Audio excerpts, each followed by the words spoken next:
Shalom, and welcome my brothers and sisters to another edition of the Bible Unveiled series. I am Brother Patrick Williams, and I would like to thank you for joining us. We shall be continuing from last week's lesson. Tithes belongs to the people of the Most High God. I have additional information from the Bible, of course, regarding tithes. And we shall continue in the book of Malachi, explaining how the people, how our nation was robbing the Most High God in the tithes and the offerings. So, again, thank you for joining us, and let's get started. Please turn your Bibles to Genesis chapter 14, verse 18. And Melchizedek, king of Salem, brought forth bread and wine, and he was the priest of the Most High, Yashaya. And he blessed him and said, Blessed be Abram of the Most High Yashaya, possessor of heaven and earth. And blessed be the Most High Yashaya, which hath delivered thine enemies into thy hand. And he gave him tithes of all. And the king of Sodom said unto Abram, Give me the persons, and take the goods to thyself. And Abram said to the king of Sodom, I have lifted up my hand unto the Ahayah, the Most High Yashaya, the possessor of heaven and earth, that I will not take from a thread even to a shoe latchet, and that I will not take anything that is thine, lest thou shouldest say, I have made Abram rich, save only that which the young men have eaten, and the portion of the men which went with me, Aner, Ishhol, and Mamre, let them take their portion. In Genesis chapter 14, verse 18, we see that Melchizedek, the king of Salem, brought a tithe offering of bread and wine to Abram, again proving that tithes is food. Even though Abram refused the offering of the bread and the wine, he gave it to his men instead, who went to war with him when they freed Lot from captivity.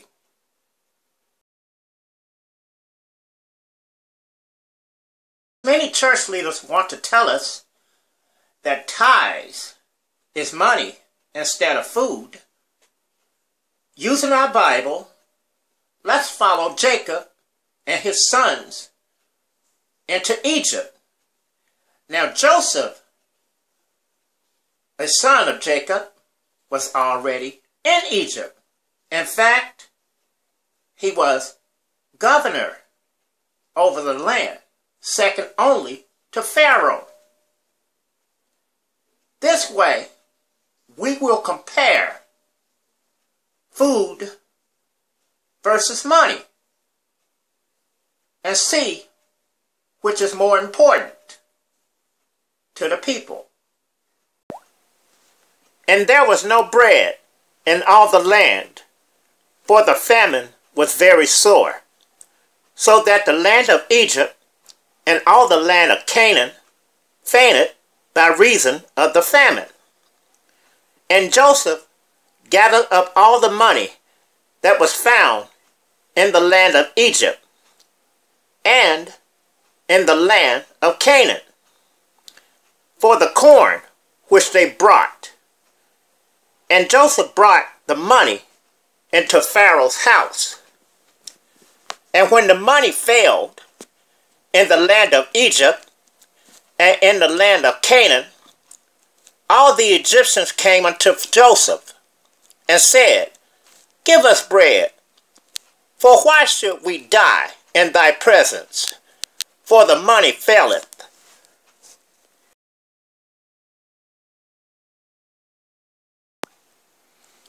And Joseph said, Give your cattle, and I will give you for your cattle if money fail.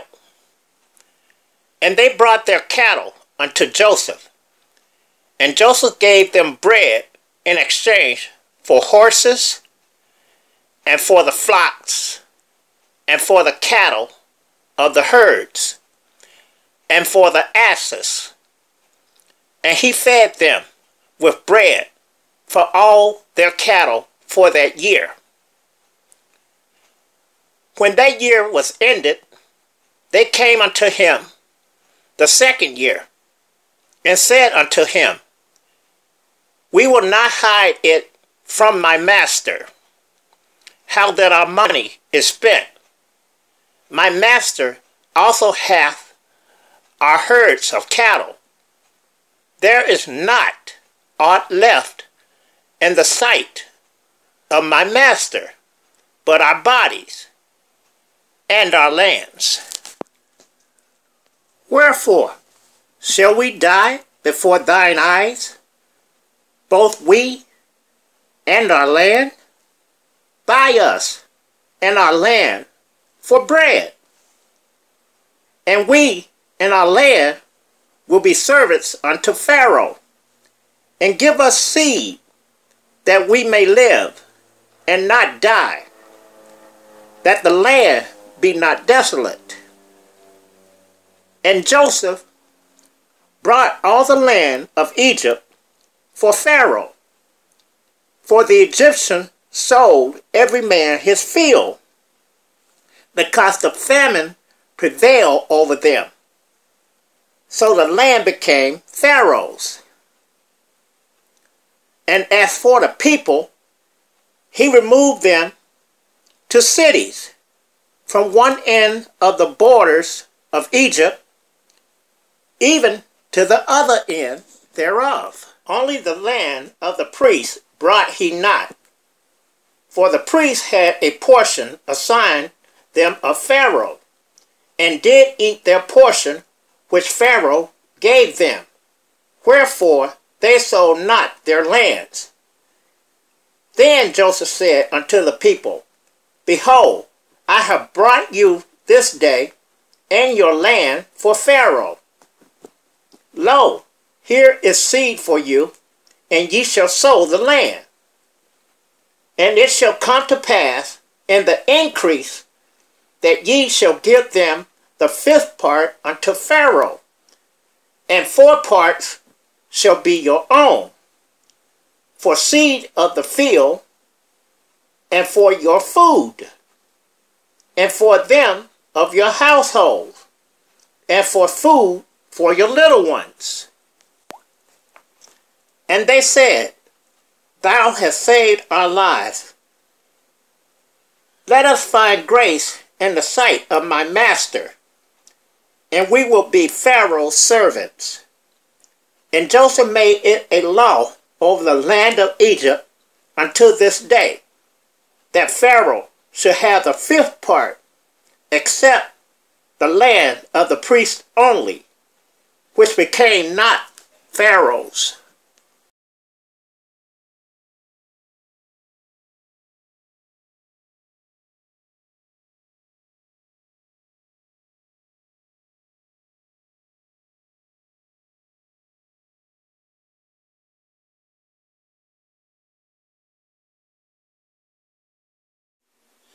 Because of Joseph's understanding and foreknowledge given to him by the Most High, on how to collect tithes and store them, Joseph was able to save a lot of people's lives. Here are some key points to remember from Genesis chapter 47. There was very little food in the land of Egypt and Canaan. The people went to Joseph seeking bread so that they could eat. The people sold their cattle, their horses, their flocks, their asses, their land, and eventually their own bodies. Joseph stored enough food to feed the people throughout the famine. A new law was established during the time of increase. The fifth part went to Pharaoh. The fourth part went to the people. Yet, the priest was able to retain their land and their possessions. Now that we have even more insight on what tithes are, let's return to the book of Malachi and find out exactly how the people were robbing the Most High and the tithes and offerings.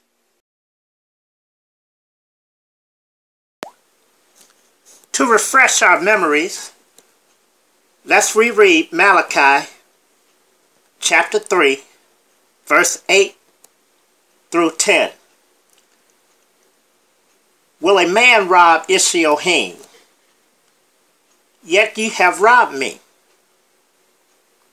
But ye say, wherein have we robbed thee? In tithes and offerings.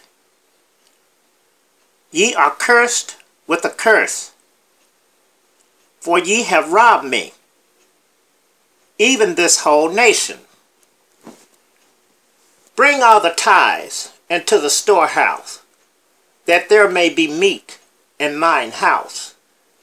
And prove me now herewith, saith Ahayah of hosts, if I would not open you the windows of heaven, and pour you out a blessing, that there shall not be room enough to receive it.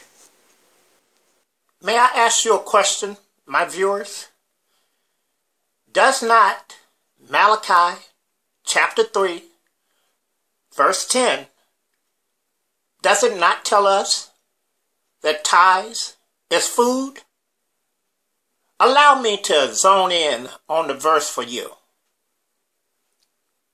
Bring all the tithes into the storehouse, that there may be meat in my house. That there may be meat, food in my house. I don't think there is any other clearer verse that tells us that tithes is food. Since the local church leaders love to use Malachi chapter 3, verse 8 through 10 to convince the people that we are robbing the Most High God in tithes and offerings, let's go to Malachi chapter 1, verse 12 through 13, and show exactly how the people was robbing the Most High and the tithes and the offerings. But ye have profaned it, in that ye say, the table of Ahayah is polluted, and the fruit thereof, even his meat, is contemptible. Ye said also, Behold, what a weariness is it, and ye have snuffed at it, saith Ahayah of hosts, and ye have brought that which was torn, and the lame, and the sick. Thus ye brought an offering. Should I accept this of your hand, saith Ahayah? But cursed be the deceiver, which hath in his flock a male, and voweth, and sacrificeth unto Ahayah a corrupt thing. For I am a great king, saith Ahayah of hosts, and my name is dreadful among the heathen. Let's go up a few verses in Malachi chapter 1 to verse 6. And we're going to read to verse 11 to see how even the priest was profaning the tithes and the offerings of the Most High God. A son honoreth his father, and a servant his master.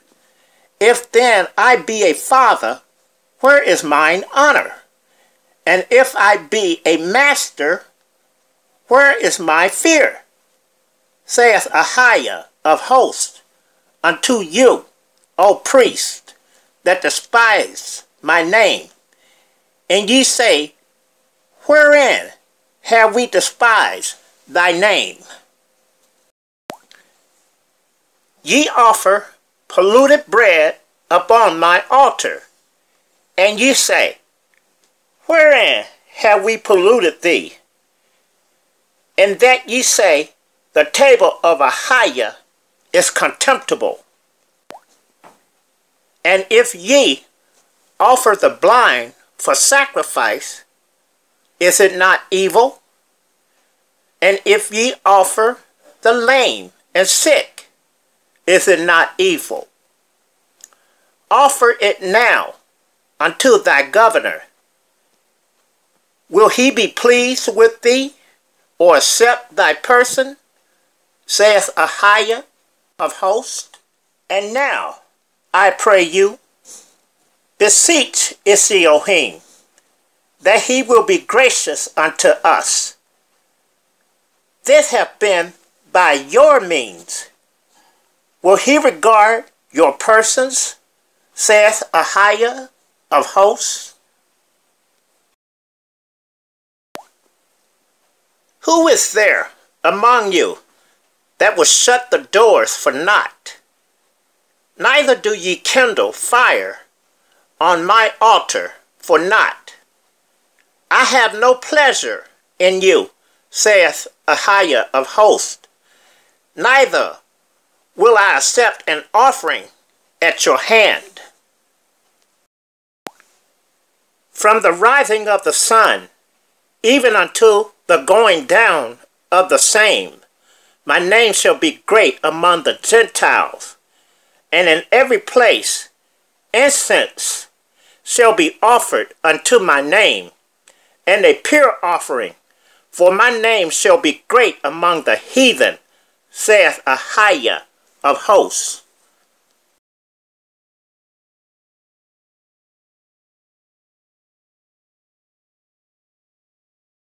So, how was the people robbing the Most High God out of the tithes and the offerings?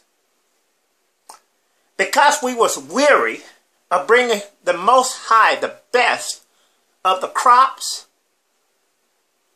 the meats, which we decided to keep for ourselves, we gave him the worst.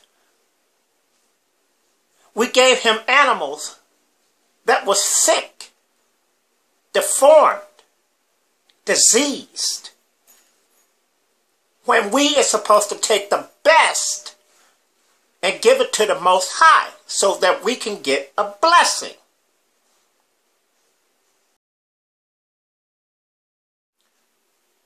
Many prosperity teachers spend lots of time trying to convince you to sow $1,000, $50, $100 seed. A seed is planting the word of the Most High God into a person's spirit, telling him about the Most High God, the God of Abraham, Isaac, and Jacob. So he can go out there, or she can go out there and plant the seed into another person and reap a harvest. That's what planting a seed is. It's not money.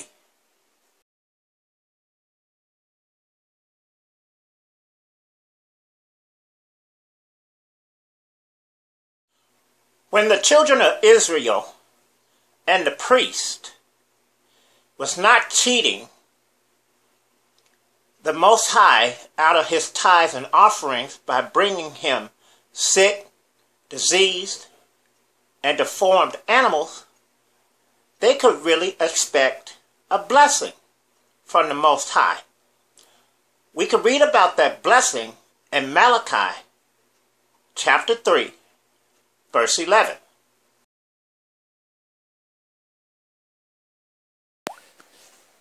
Malachi chapter 3, verse 11.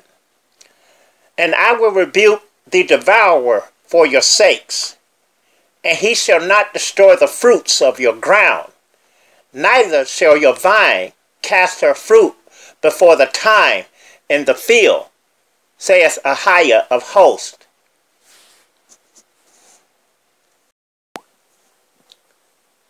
Malachi chapter 3, verse 12.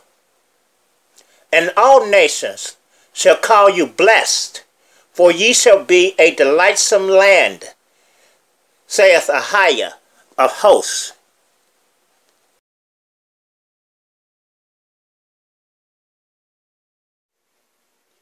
Not only will Israel receive the blessing of being called a delightful land by her enemies, she would receive the additional blessing of the Most High stopping the devouring spirits from destroying her crops.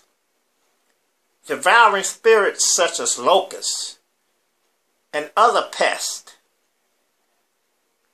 that destroys crops on a regular basis.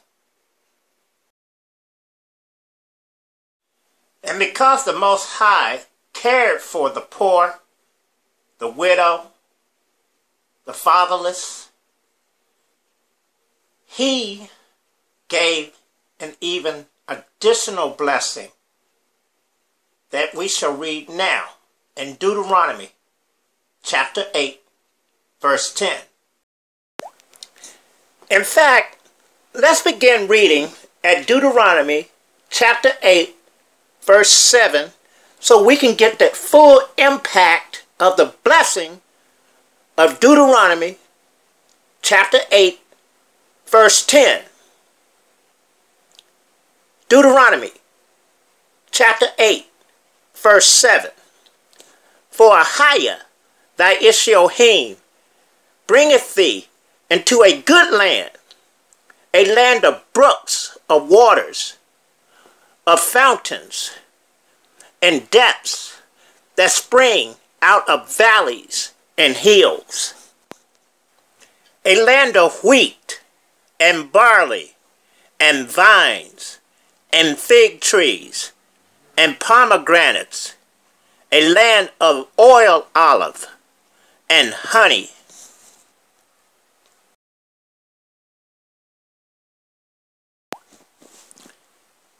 a land wherein thou shalt eat bread without scarceness.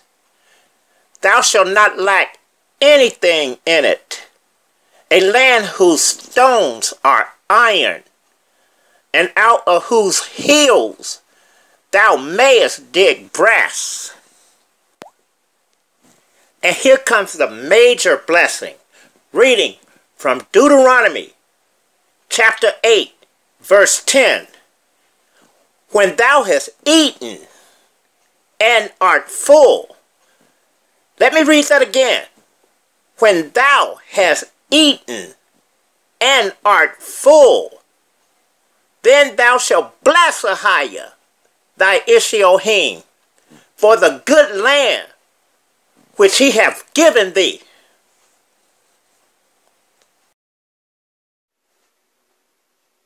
What are some key points to remember from reading Deuteronomy chapter 8, verses 7 through 10? Because it was packed full of information. Number one key point. We would be in a good, blessed land. A land made for growing crops and raising livestock. A land full of valleys, streams, and rivers. Number two, we would not lack anything. There would be no scarceness of food in the land. And number three, we would bless the Most High. And we would thank Him for blessing our crops, for blessing our livestock, for feeding the people, the poor, the widowless, the fatherless, the strangers, and the Levites. And when the people of the land, the Levites, the poor, the fatherless, the widows, and the strangers, when they are not hungry, there is very little resistance against the Most High. And rebellion against the Most High and His statutes, laws, and commandments would not be on the people's mind, because they would be full and satisfied.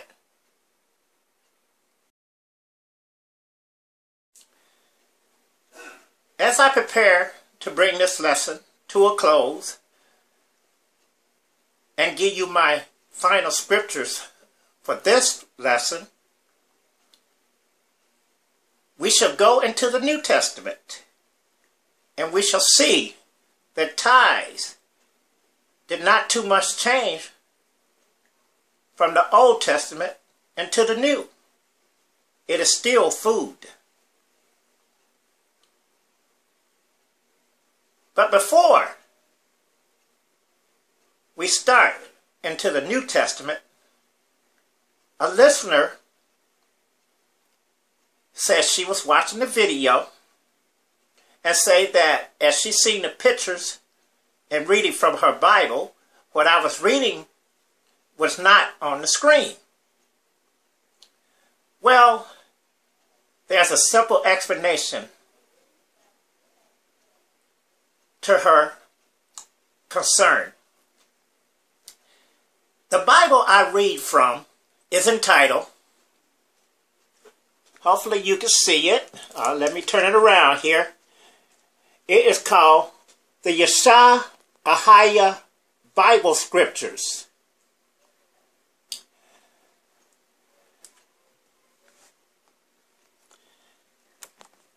The difference between her Bible and mine is all the pagan names and all the pagan titles that they use for the Most High in the King James Version of the Bible have been taken out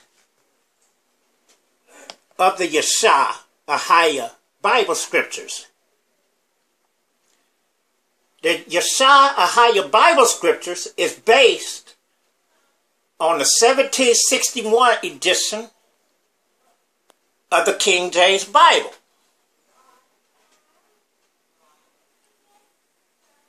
This book was very hard to find, and yet it is very knowledgeable in educating us into the name of the Most High and His Son. That is why you hear me say Ahayah and Yashah or Yashaya when I'm reading from the Bible. As I said before, all the pagan names and the pagan titles such as Lord and everything else have been taken out and replaced with the real name of the Father, Ahayah, and the Son, Yashaya. Now let's get into the verse of the New Testament, Matthew chapter 23, verse 23, as we bring this lesson to a close. And don't forget, join me here next week for part 3 of Tithes Belong to the People of the Most High God. Matthew chapter 23, verse 23. Woe unto you, scribes and Pharisees, hypocrites! For ye pay tithe of mint and anise and cumin, and have omitted the weightier matters of the Torah law, judgment, mercy, and faith. These ought ye to have done, and not to leave the other undone. This proves again that tithes is food, because cumin, anise, and mint is spices. Thank you for joining us. Have a blessed Sabbath day. In the name of Ahayah,